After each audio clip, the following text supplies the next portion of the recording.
In this video, I'm going to show you how to download and install Doom Eternal on your PC or laptop. First, we need to download the Steam app. Open your Google Chrome and search for store.steampowered.com. Link in description.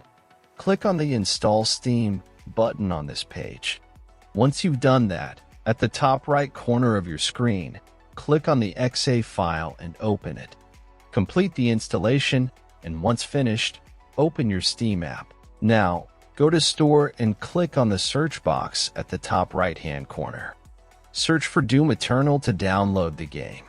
If game is not showing up, check out video in description. Else in drop-down menu, click on Doom Eternal. Then scroll down until you see Add it to the cart button.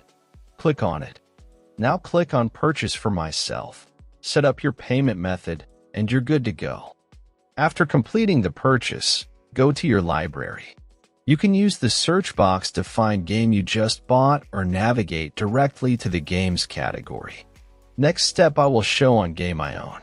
First, click on the game you want to play. Now click Install. Complete installation process. When installation completed, click to play, and that's all. Thanks for watching. Subscribe and help reach 1,000 subscribers mark so I can make more tutorials.